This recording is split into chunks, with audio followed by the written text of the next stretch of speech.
Okay, Boker Tov, everybody. Today we learned Lili Nishmat, Victor Chai Avram Ben Rachel, Leah, and Meir Tzvi. Speaking of Meir Tzvi, we want to welcome Martin back home. Welcome home. It's good to have you back. I think that's not a smart move to sit in that kind of a chair right now because you are going to be out in 20 seconds. I mean, it's fine for me. I'm saying if you want to stay up, that's not the place to sit. Lord. Okay. Or maybe. We are going to move on to Mishnah. We're in Pirke Bet, chapter 2, Mishnah Bet. Where we left off last week with Mishnah Aleph, we talked about this idea of this awareness of the presence of Hashem in the idea that everything we do, everything we say, everything we hear, it's all written down, right? There's this constant recording of us during our life, and it will be called to account for everything we've said, done, thought. I've said many times that it's a tremendous bracha from Hashem that we can't read each other's minds. That would be horrible. That'd be just horrible. Right? Yeah, that'd be just terrible. I wouldn't mind the ability to fly, but reading minds, no thanks. Anyways, so let's take a look at the next Mishnah, Mishnah Bet. I'm going to read it, translate it, and I'm going to go through it. When I explain it, I'm going to go through it twice. Once for one perspective and one with a different person's perspective. Rabban Gamliel ben Osha Yehuda Nasi Omer. Yafet Talmud Torah in Derech Eretz. It's the idea of learning Torah with Derech Eretz. Now, I'm leaving that untranslated because you probably have 3 or 4 different translations. It may say work, it may say the way of the world, it may say all kinds of things. Right now, it's saying using the word Derech Eretz is good. Shegiat shnehem mishakachat avon, because by involving yourself in both of them, it wards off the ability to sin. We'll see. Obviously, you have to explain all this. V'chol Torah she'ein ima melacha. Any person who just sits and learns and learns and learns, and there's no melacha involved, he doesn't do any work. So fabetela, eventually his Torah is nullified. The goreret avon, and causes him to sin. Now if I could read minds, right now I know it just popped into everyone's mind. Maybe sentiments to be appropriate. Well, yes and no. Let's first wait to see what this means also. Okay. Yeah, there's certain things I'd like to be posted in certain different shuls around the world in different neighborhoods. This might be one of them. Whoever works in communal work, it could be a gabbai, it could be a rabbi, it could be a community activist, all these types of positions. Your actions have to be driven for one purpose, and that is the sake of Hashem, not for self-aggrandizement. Because what happens is, and I obviously have to explain this in more depth, I'm just going to translate now, is that the zchut avot means the merits of our forefathers assist them, and that the chasadim that they are doing, these people are doing in their communities, will stand forever. The atem and you, and I will associate with you the sachar, a great reward. What's that really mean? Kilu asitem, as if you did it. Let me just explain this last line briefly, and then we're going to come back to it. It's the equivalent of Hashem saying that if you really work in the community and you do what you're supposed to do, and you're doing it l'shem shemayim, then whatever you cause positive to happen, says Hashem, I'm going to say in my little book that I just told you I'm writing, as if you did that too. So let's say, for example, there's the community activist who gets people to go to Hadassah Har HaTzofim and to throw out a piece of human waste that's being taken care of there yesterday, who wasn't taken care of. They actually did get rid of him. I don't know if you know what I'm talking about. Okay, there was a Mechabel from October 7th who was transferred to the hospital of Hadassah Har HaTzofim, and there was a lot of people that went into the hospital screaming and yelling, get rid of him, including Shir Hajjaj's father, pointing to Nefesh Sheva. He's on tape, on video. You see him doing that, and they eventually got him out and sent him to a military hospital. So let's assume for a moment that was a gigantic mitzvah. Okay? I mean, it's not. It's only partial mitzvah, but the gigantic mitzvah would have been to cut off his oxygen. So Well, you didn't like that? I would have loved to make a big You don't want to read visit. my mind. Yeah, I know that. It's as long as Shabak's not listening, and they may agree. And let's assume it was a very big mitzvah. And I posted it, and I get people to go, and I start making phone calls, and people go. But I stayed home. But I still got people in it, or someone else did. There was actually a woman involved yesterday doing this. And it's as if I did all the actions of those people, but that's on me too. I did it too. Now, why is it then say in the beginning, what's this extra l'shem shamayim business? Because it's very easy to fall into the trap of look what I did. It's very simple. We're going to come back. I want to go in order of the Mishne now. So let's take a look now, again, the beginning of the Mishnah. You'll see something strange at the very beginning. This is the last person. Rabban Gamliel was a Nasi also. And he is the last named Nasi in Pirke Avot. We've gone through certain time periods. Remember, we went through the Zugot, the pairs, and now we're ending this time period of the concept of the Nasi. But it says his name here in a strange way. Rabban Gamliel beno shel Rabbi Yehuda Hanasi Omer. Why is that strange? Because he would say Rabban Gamliel Omer, or Hu Haya Omer, or Rabban Gamliel Hanasi Haya Omer. What's this Rabban Gamliel beno shel Rabbi Yehuda Hanasi Omer? Why is that strange? It's not strange at all. When you take into context, who was the author, who was the editor of the Mishnayot? Who was the editor? Rabbi Yehuda Hanasi himself. He is so proud of his son that he gives him top billing. Really, he says, Rabban Gamliel, my son, but he can't say my son. And he can't just say the son of Rabbi Yehuda, because he's not allowed to overlook that kavod. He has to include Rabbi Yehuda Nasi in there, because that's who he was. He was Rabbi Yehuda Nasi. And he said that my son, X, Y, and Z. Now, we have an interesting, what's it called, precedent for this idea. Do you happen to have a Humash Bereshit that has like Rashi and Sitei Chachamim that you can pull out? Okay, if you don't mind. Now, sorry to make you get up. Sorry to wake you. But I think if you're walking around, Rashi with Sitei Chachamim like on the side, like if not, yeah, because there you go. There you go. We're going to take a look at the very first Rashi in the Torah, which may some of you may already know what that is, where he asks a question. He says, why does the Torah start here in Breshit instead of starting in Perek Yud Bet in Shemot, which is HaChodesh Hazeh Lachem, which was last week we were that extra reading, Parshat HaChodesh. Why? Because while there are mitzvot in the beginning of the Torah, as Puravu, there's other mitzvot, the first mitzvah Am Yisrael gets as a mitzvah, as an Am, thank you very much, is HaChodesh Hazeh Lachem Rosh Chodeshim, which is Kiddush HaChodesh, the sanctification of the new moon. Let me see here.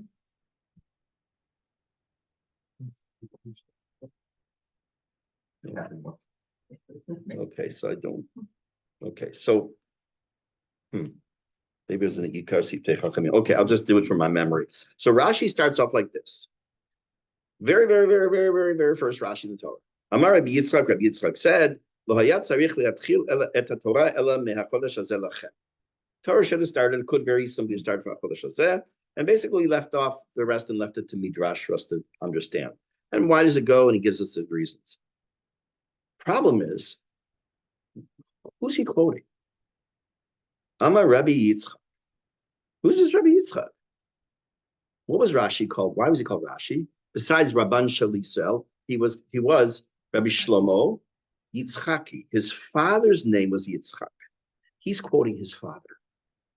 He is quoting his father. He starts the entire Perush, the entire commentary on the Torah with Kibud Avayim.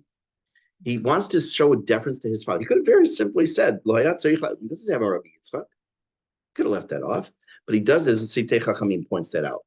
And I only found that out probably about 5 years ago. I felt like, how come no one ever told me that? That's like beautiful. It's a beautiful thing to see when you're learning Rashi. So here we have the reverse. Here we have Rabbi Yehuda Nasi saying, my son, my dear son, said the following things. Okay. Now, what does he do? This is kind of broken down into 3 statements that seem like 2 have something to do with each other, and the third one doesn't necessarily have something to do with each other. What's that? Correct. That's correct. Absolutely. So the first statement is that there's nothing better than a shiluv or a combination of Torah and derech eretz. And again, what does derech eretz mean? Right now, I'm just going to translate it as work, actual parnasa, making a living. And that one should not focus on one at the expense of the other, meaning that if you spend too much time learning Torah and not enough time earning a living wage, then you're going to have your 12 kids and you're not going to have parnasa for them. Couldn't even say it with a straight face.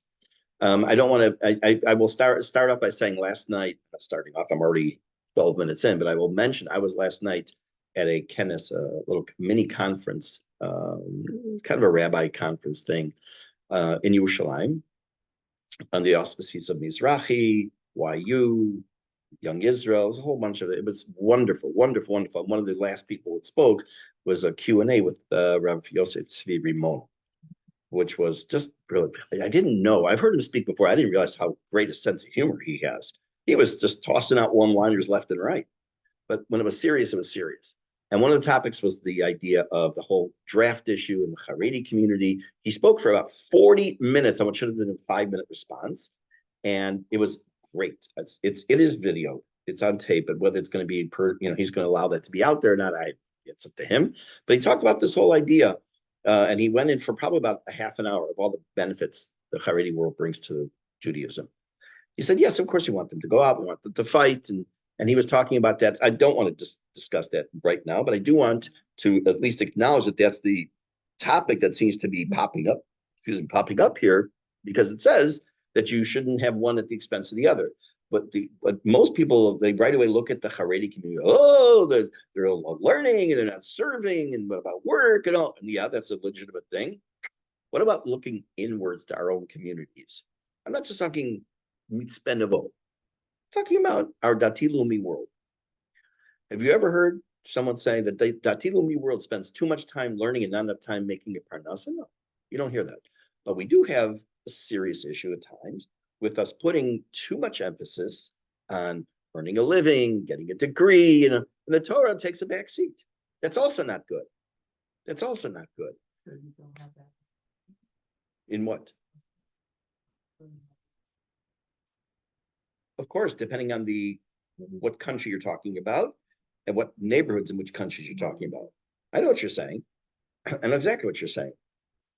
But I'm trying to focus just on the two poles at the moment.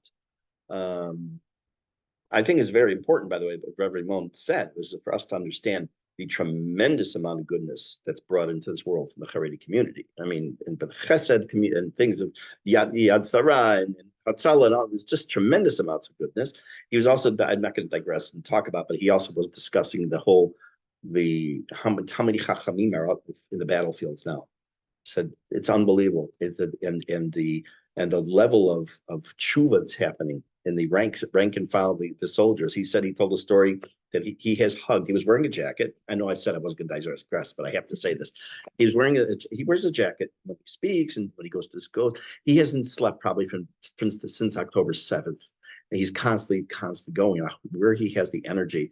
And he said that the only reason besides to go to sleep, takes his jacket off, is to have it dry clean, and he puts it right back on. He says he has hugged thousands of soldiers before they go in, after they come in, some who no longer are with us.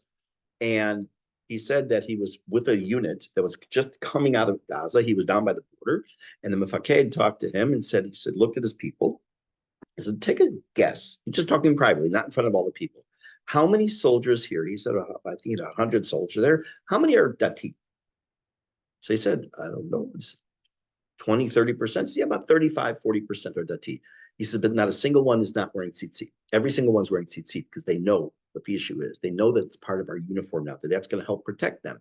He said he had one of his friends who was the Rav Tzva'i, a rabbi in the army, said that he was asked a question on Shabbat by a Chiloni Jew wearing tzitzit. He went over to the rabbi and says, this part is torn off a little bit. Is this kosher on Shabbat? And he says, what a beautiful thing. He's not keeping Shabbat, but he wants to make sure what he has is kosher.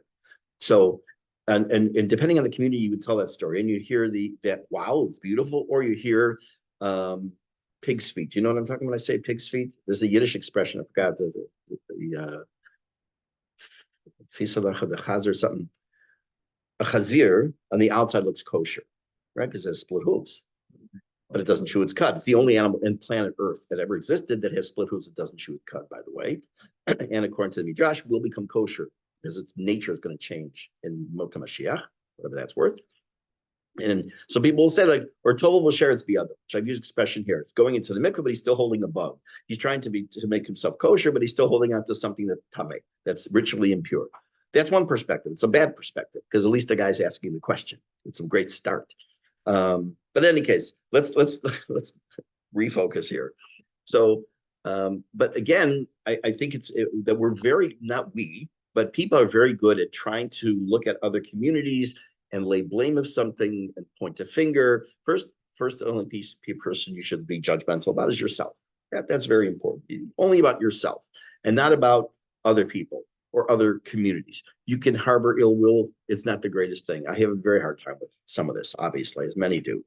But at the same time, you have to, there's a Rashi that says, I forgot where, adorn yourself and then afterwards adorn other people. Just take care of yourself first, buddy. Right? Again, don't tell me stop smoking while you're sitting there smoking, blowing smoke in my face. I'm not telling people to stop smoking. I think it's sort of right. That's a different story. Having grown up in a house with a smoker, unfortunately. So I'm saying is that we go, oh yeah, the Haredim and the Torah is all they do, and there's no malacha, there's no quote derech eretz is what the Mishne here means at this point. We're talking about meaning work, but again, what about the flip side where all this? I would not mention the name of the school, and it's not going to be obvious because it's not Chicago. I read the mission statement of one of the very well established Jewish high schools in the United States, a few of them. I actually went out of my way a few years ago to do this. And there's one mission statement that it's like we call the modern Orthodox beacon. There's a number of them out there. I read the mission statement. It mentions Israel, Baruch Hashem. But what's their goal? To make sure that their kids go to Ivy League schools and get the best degrees possible. I mean, that's got to be a good goal, but Israel's like in the back, taking the back seat. Torah is not, it's mentioned in the first sentence, but it doesn't, I don't get that feeling that that's the primary drive. And I think that's where we missed the boat, right? I think when I say we, the general Dati Leumi world, having been involved in education for about 25 years now, formally and informally before that, I see we have a lot that we have to fix, not just certain other communities. Yeah, high school was in Bubba. What's that? High school was in Bubba. High school in Bubble, yes. Indeed. Bubble of today. Lita de Pauline. That was Lublin. Anyways, why is it though? Let's look at the Mishnah again. Why is it that it says that if you are involved in Torah and with derech eretz, in this case, we're just still going to translate derech eretz as work. Why does that help you keep you away from Averot? Well, you can say it simply. Well, it means there you go. You're a bit too busy. If you're either working or and supporting your family or working, either learning Torah or trying to do Torah-based activities, you're busy. And you don't have as much time for doing the wrong thing. It's not a guarantee. Definitely no guarantees here. Second statement says that, yes. What does it translate? Okay, now I'm going to ask you all. Occupation. What else does it? Okay, good. What else do you have besides having a job? It says that clearly. Wow. Okay. Worldly occupation. What do you have? Worldly occupation. No. Okay, so that's okay. We'll stop here for a second. Not stop. Let's talk about this for a minute because there are other opinions, explanations of what is this derech eretz. When we use the term derech eretz, as in derech eretz kodma Torah, that derech eretz comes before Torah, we're talking about nimusim, about manners, treating people with respect. That comes first. I'll make up a scenario. God forbid, someone's walking with a Sefer Torah and they trip and they fall. What do you pick up first? Who do you help first? You're alone. Who do you help first? The person. Derech Eretz Kodma Torah. As bad, as horrible as that's on the floor, nothing's going to happen worse now to the Torah. It's on the floor. That's the okay. It's not going to get more damaged. It's not going to get less kedusha by lying there. This person may be hurt. Derech Eretz Kodma Torah. Yes, you've helped the person first. Most people, their reaction is going to get the Torah, pick it up. While the guy's lying there, oh, God forbid, like that. Okay. It's interesting when people take the Sefer Torah of the Aron Kodesh. I watch always. It's shtuyot I have. I look at their feet. I'm watching their feet because I want to see if they're God forbid misstep. Because most people are looking at the Torah. I look at the Torah when they pick it up. Side points in parentheses because I'm mentioning Hagba, right? Someone, if I told you the story, I'm sorry. I don't remember if I told it here. Someone called me a few years ago. He wanted to know, he did Hagba a lot, and he wanted to make sure he's doing it the right way. He wanted to look up the halachot. He says, I bet I don't find him in the Shulchan Aruch. I said, they're there. He says, for sure they're there. He said, I looked. They're not there. I said, where did you look? Well, he says, well, there's the halachot of Kriyat Torah, and then I looked for the halachot of a Hagba. I said, no, that's not where you look. He says, where do I look? I said, you look for it before Kriyat Torah. Why? The Shulchan Aruch is written by Rabbi Yosef Karo, who's Sephardi. Sephardi, we do that first. We lift at the Torah, and then we lay. So, okay, that's cool. So there's, even within the Shulchan Aruch, it's built in certain things that work out to be the order the Sephardim will do. There's also differences, by the way, to say there. Like I'll make a first bracha and the fourth bracha on the coast, not the first and third, not the second and fourth brachot on Hagefen. We'll make two brachot on wine, not four, which is cool. When I do a public seder, I make sure people know that if there's Sephardi this way, Ashkenaz they do a different way. I learned something last night I didn't know. Actually, there's a lot I don't know. Teimanim specifically. Rambam, the Teimanim follow Rambam Shita, the opinion on everything, even if it's not the Shulchan Aruch Paskins. And there's something the Rambam Paskins about the matzot. Rambam Paskins, you use 2 matzot, not 3. Right? Teimanim do that. They use only 2. Oh, what about Lechem Mishne? It's only 1.5. Yeah, it's only 1.5. And the shear that all you know, Rabbi, I'm sure the name Rabbi Shalom Rosner.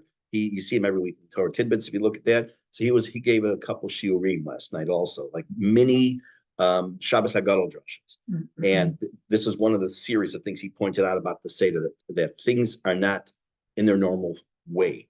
And I'm not going to say anything else about it in case I use his stuff. And I will say it in his name. I always try to say his name when you use his stuff. But in any case, I don't remember where I was going with this. Let's go back here. So Derech Eretz. Gosh. So on that meaning of Derech Eretz Kodma Torah, it means proper behavior between you and your fellow man, being a mensch.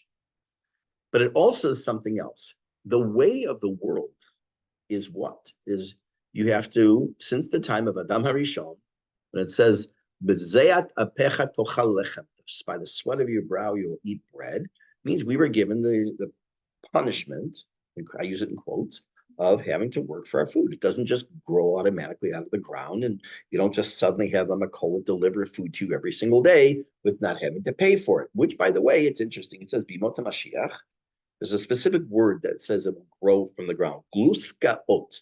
Gluskaot are like lachmaniot, little rolls of bread. So instead of having to harvest the wheat and you get to separate the wheat from the chaff and all those steps, which by there's 10 steps from the time the wheat is harvested till the time you have bread. That's why you should put your fingers on the challah when you make the bracha, because to represent the 10 steps. All kind of fun stuff up there. I don't remember again. Okay, so that's the Yemot HaMashiach. But now we have to work for our food, and that's the way of the world. That's the Derech Eretz. It's the way of the world, meaning the way of the land, that we have to work for our stuff. That's another way of looking at it. So they're not interchangeable. They're 2 different topics, but you can look at it from the perspective of here. That Torah with Derech Eretz, which, by the way, is the logo of Yeshiva University, Torah and Derech Eretz, it came from here, from this mission. That's where it came from. It can mean Torah and work. It also can mean Torah with Derech Eretz in a different fashion. What is it? Okay, so You could ask them. I don't know. I had out with one person in YU years ago, and then they finally came to a resolution. I am the Jew that's never been to YU. Guilty as charged. I've never walked into the door. Although I was in their library once for like 5 minutes waiting for somebody. In any case, there was, in past tense, a division called the Center for the Jewish Future.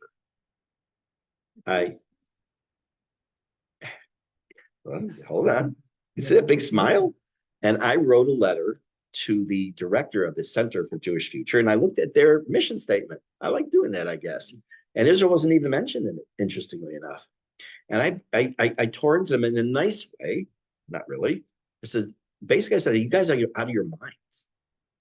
You're out of your minds. You're perpetuating Gullus. You're saying that the future of Jews is in Gullus. It's in the diaspora. That's where the future is. Got a response back. No. That's not what we mean. Of course, Israel, that is so back. That's not what you're saying. Look at your mission statement. Didn't hear it back. Then I sent another letter. An email. And this time a new person got into the job. He says, I hear what you're saying. We will talk. I apologize. I am just getting my feet wet. Well, I'm still waiting for his email. This past May, it's almost a year ago. Oh my gosh, 11 months ago. I was in Ashdod for another rabbi conference. I don't go to many now, it's 2 in a year.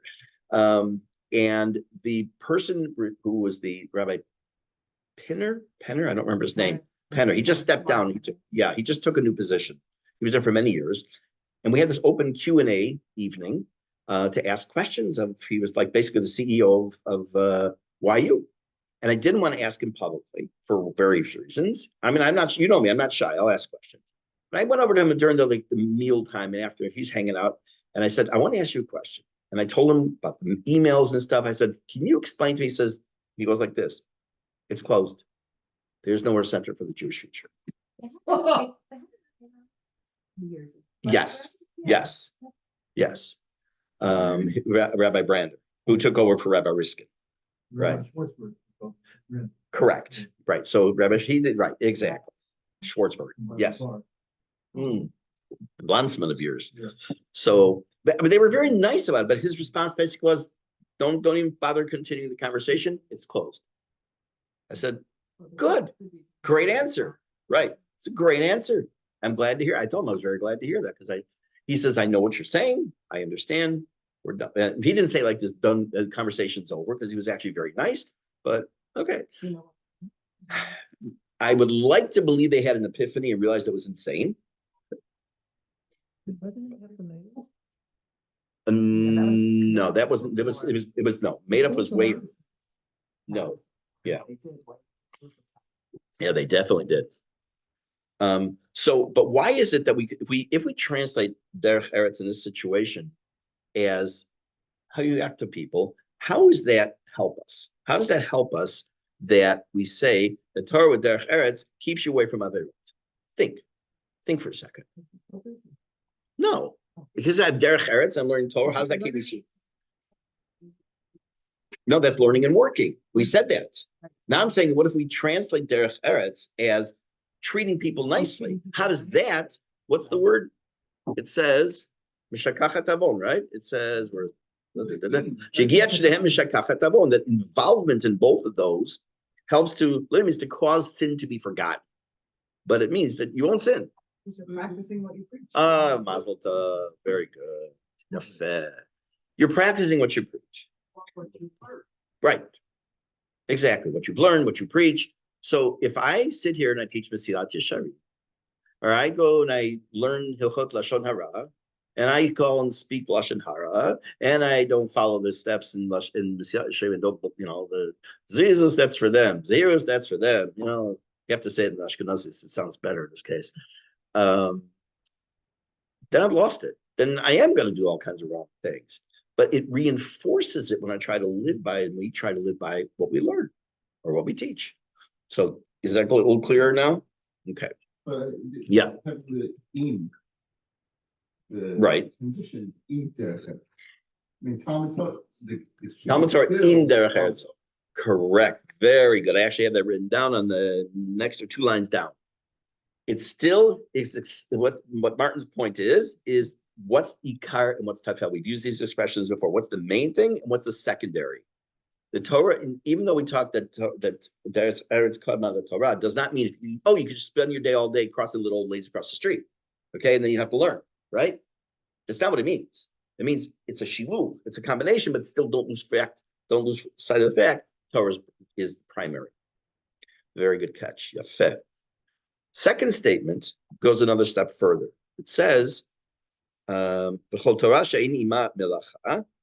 Sofa betela v'goreret avon, that the Torah by itself, when you don't have work with it, or you don't act in a Torah way, a Torah fashion, that will not only not be a good thing, but it means that your Torah will, it says, atidhu lehi batel mi torato, you will not eventually, doesn't mean you're going to forget your Torah, but it means it's going to be mevutal, it means, how you say it in English, nullified. But why?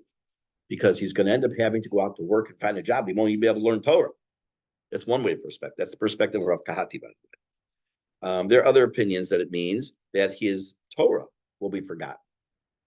And what does it mean, Gored Avon? Because he's going to be so far in debt, maybe, he's not even know what to do with himself, and maybe cause him to do things to get money in an illegal way. Yes, Judy. Also, that it might also mean that if you don't practice baton twirling, I'm being said. Yes. Baton twirling, in 6 years, you won't know how to twirl. So let me say it over again. That it means like if you don't practice baton twirling, that 6 years you won't know how to twirl your baton. Yes.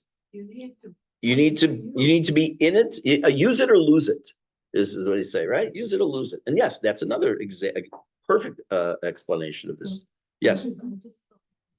If we are saying Talmud Torah is the Ikar and others the Tafel or the Right. secondary, then we are basically saying that someone that learns Torah but doesn't either have an occupation or do derech in terms of manners, Yes. they're still doing the Ikar. So then we are saying that we're saying straight out that is the Ikar. It is the ikar. So that's what I'm saying. So then we're saying. But without the other element, you have can to lead build. to problems. Right, you lead. Right. But You're still doing a mitzvah, you're still learning Torah. They're doing the mitzvah, we're basically saying they're doing the Ikar. No, but you're right. But you're missing is that there's not, it's an ikar or the tafel or both. It's the ikar and the tafel. They go together, right? I'm gonna ask you a question. Tell me, how would you make a tuna sandwich? Basic tuna sandwich. What would you use? Good. I want a tuna sandwich with no bread. That's tuna.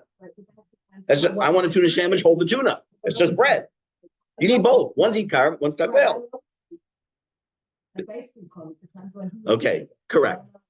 Okay, with the ice cream cone, what you're talking about is you have the ice cream, which is shakol, and the cone, which is so no. So if right. So in general, you say just make a shakol on everything.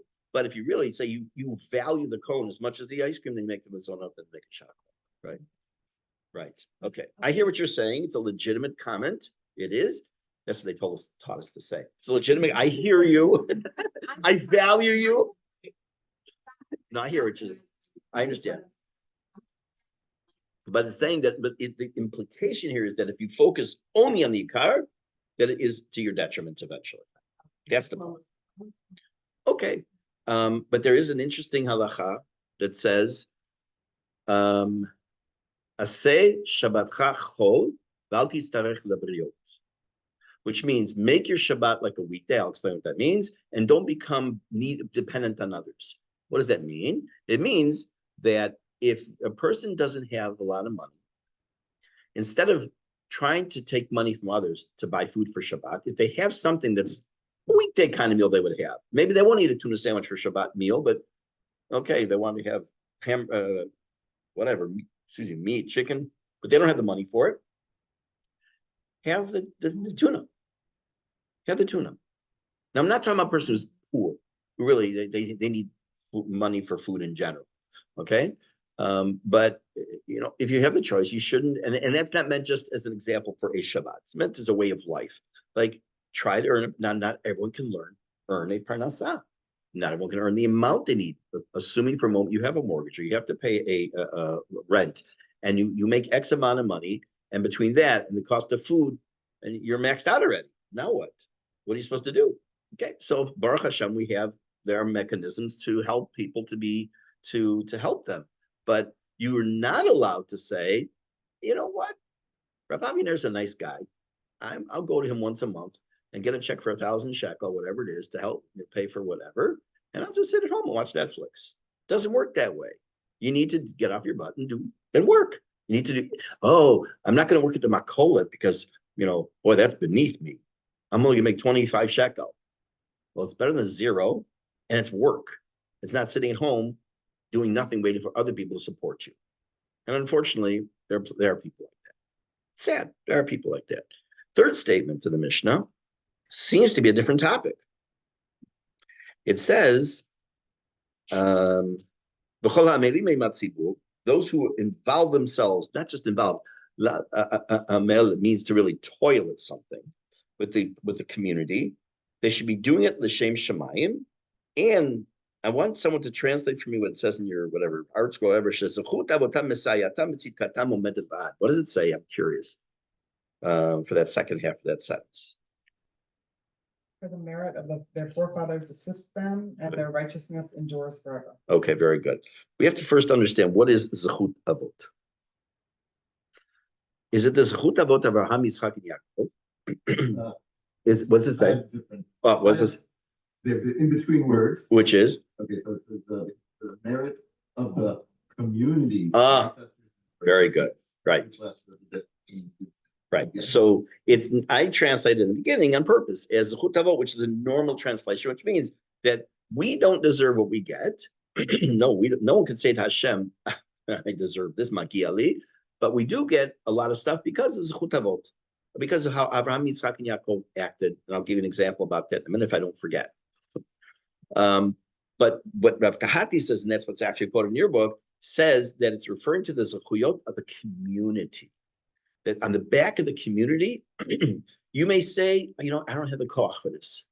I'll give you an example. Bezrat Hashem, in the end of May, there's going to be a book sale, book swap. Okay, it's fabulous. It's awesome. It raises money for tzedakah, right? And I'm sure there are times like it feels like, okay, you got to schlep the stuff. And they brought these books. I told them not to bring these kind of books. I'm never going to start. I'm not going to deal with that. Not you necessarily. People involved in the book swap, right? The schlepping all. But there's this high when you're going through it. And when you finish, you get this X amount of thousands of shekel. Like, look. And then you could easily say, not you would never say that, but someone might say, look what I did. This is great. Look, I did for the community. Understand that it's because of the zechuyot the community has. It's the merit the community has that you have this ability to build on that. That's the other way of looking at it. I said I was going to tell you a story about what?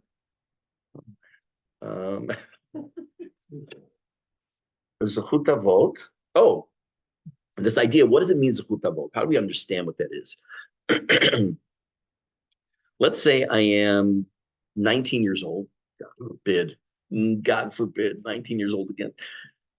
I wouldn't mind being 19 and having all the last X amount of years of experience and continuing from there. That's a different story, but it doesn't work that way. Maybe the next Gilgul. I'm 19 years old and I'm looking to go to university. And I want to get accepted to Technion. Now, there's no chance, there's not a snowball's chance with my kind of background and my grades I've ever gotten to Technion. But I want to go to Technion. And I go to the school, I bring my psychometry grade, I bring my bagruyot scores, which I didn't do, obviously, because I didn't grow up here. And I sit down with the admissions director, and he has his feet on his desk, he's peeling his apple and saying, give me a break, you're out of here. And dejectedly, I walk out and I go to community college, the equivalent. Or I meet with him in the library of the school, named, I'm making this up now, the Meyerson Wing. And I say, this is a beautiful library. Before we start, I'm going to tell you a couple things about the library you may not know. Well, what do you want? Meyerson, that's my mother's maiden name. It's my great-grandmother who's funded this. Oh, you know what? Let me give you a tour. Psychometry. It's okay. Bagruyot scores. People make mistakes. What changed? I didn't change. Nothing. I changed nothing. I still have the same Bagut score. I had the same psychometry score. The same Zechut Avot. I used Zechut Avot. I used up. I abused it. No, there's nothing wrong with that. Not at all. Not at all. No, a name can open doors sometimes. I can't say that. Like, wait, there's an expression in Aramaic, chad mashma'i, which means I can't say that chad mashma'i, that always that's true. No, but you know that happens every single day in business, in schools, in universities, every single day. Does medical school? I know that happens too. Yes. Is it always the right thing? I can't say it's always the right thing. Sometimes it is abuse. Right. If you get it. Yes. Yes. Unfortunately, yes. In Tellstones, one of the conditions Stone family said Was that my children, they never should have, right. but it was the Stone family and said Yes. that all my children descendants will be able to attend free. Really? Wow.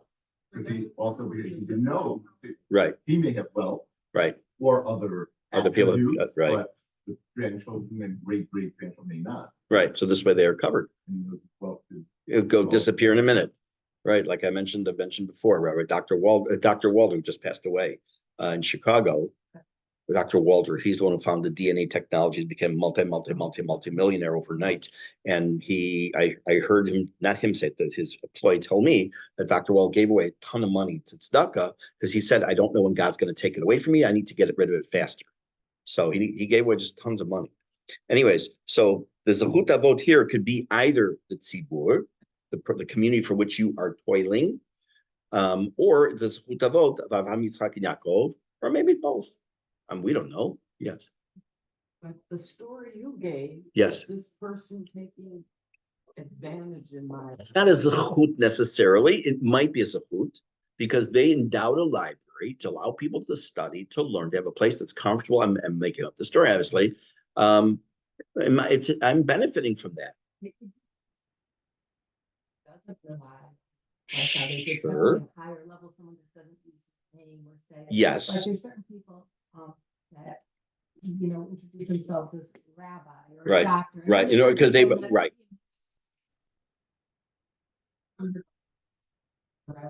Right. introduce themselves says as Marvin Bacino, right? And I always thought that was like, Mhm. there's a reason. for So that. I will tell you, when I went to Shalavim, and my Rosh Hashanah was Meir Schlesinger, Shlita, and he was in Chicago the year after I went, my first year, and he called me up because he wanted to ask me something. He was in Chicago. He says, Zev, yes, hi, Meir Schlesinger here. Meir Schlesinger. Would never call you by your, you would call him Rev Meir. Never Rev Schlesinger, Rev Meir. But yeah, it's the same thing. It's the same thing, right? You're right. I understand. And I'm not saying one he was right, one he was wrong. Everyone's right here because, and that's not being politically correct. Because if someone's wrong, I'll say, no, you're wrong. I'll say it in a nicer way. But it is, there are times when it is absolutely fine, and times where it's really the wrong thing to do, right? And where it's the wrong thing to do, it's when someone is underqualified for something that the name gets them in, and then they screw up. That's use medical school as an example, potentially, right?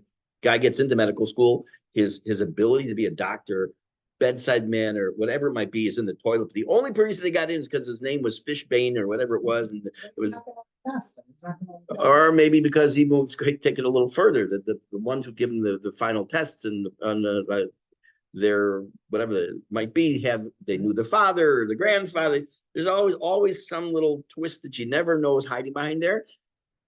And they're not qualified. There are plenty of teachers who are not qualified to be teachers, right? There are plenty of doctors who are not qualified to be doctors. And they got into, I don't think too many teachers wouldn't say, hey, you know who my father is, you better give me a job. Not too many. Because we go in for the money. We're in it for the money. It's unbelievable. You should see what I have in this French Riviera. Anyways, okay, we're going to stop here. We're going to pick it up as Hashem after Pesach.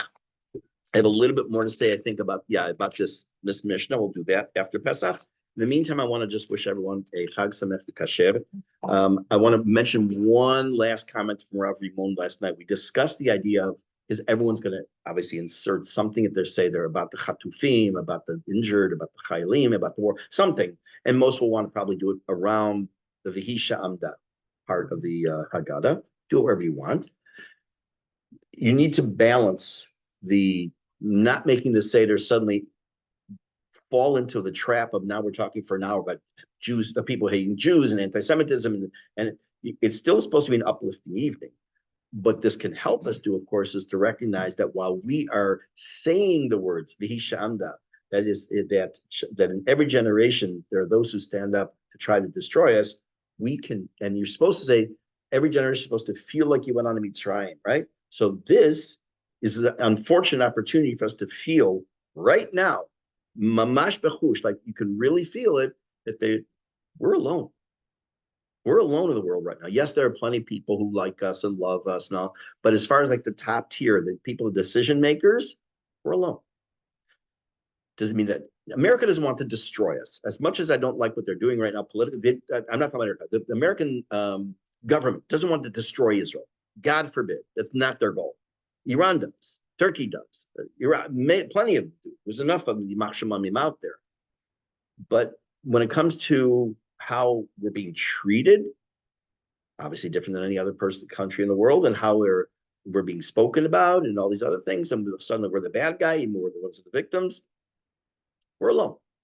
So you don't want to make your Seder devolve into this sad, heavy, but you can't escape the elephant in the room. It should be spoken about. Rav Lau wrote a tefillah. And I think I mentioned that in other class. That if you want, I'll send it out in the group to say Rav Yisrael Meir Lau. I'm sorry, Rav the chief rabbi. Listen. No. So that's I printed out for with this Seder I'm doing. I'm printing it out already. So, and Rav is very funny. Rav Rimon said last night he had written his own tefillah, and as he's about to start the first saying to publicize it, Rav Lau's came out, and it's definitely different than what he wrote. He says, I decided not to publicize it because I know what's going to happen is there's going to be an article the next day. It's going to be here's Rav Lau's, here's Rav Rimon's, and here's how they're so different, and see what the Haredim write. You see what Rav Rimon's is magnificent. Rav Lau's is good. Rav Rimon's is magnificent because it starts off with thanking Hashem for the open geulah, where the process of redemption and the chayalim, and it starts with a lot of positives. And it mentions the injured, it mentions the kidnapped, it mentions the chayalim, and Rav Lau's focuses on the chatufim, on the kidnapped people. Can you get a copy of Rav Rimon's? If I get one. Right now, he wasn't keen on sending it out, but he's going to send it out to the people who know him already through groups. So I should get it. If I do, I'll be more than happy to pass it along. Yeah. The funny thing is that someone at the meeting last night said, you said you're not passing it? I says, no. I wasn't about to the Farsi. He said, well, someone from Chicago sent it to me yesterday. I know exactly. And when he said that, I know exactly who probably sent it to him. But I said, oh, really? It's out there? Yeah. He made a nice little banner, a little thing. So if I get it, I'll send out. In the meantime, I'll send out Rav Lau's because it's also very good. I'm going to besmirch what he wrote. He wrote very nice tefillah. I also had from school, they had a whole stack of little cards with names and pictures of the victims, the people were chatufim, and so I'm going to bring that to the Seder. What Rev Rimon did suggest was if you want to print out the names, the list, so-and-so ben so-and-so, so-and-so bat so-and-so, put that on your table. If you want to read the names, you don't want to just to have them there. We discussed the idea of having an empty chair. He wasn't very keen on that. This is just not, it's not a don't do it, but basically said to each his own. So whatever you decide to do is going to be the right thing. So have a Chag Sameach, a Chag Kasher Sameach, and we will reconvene Bezrat Hashem after Pesach.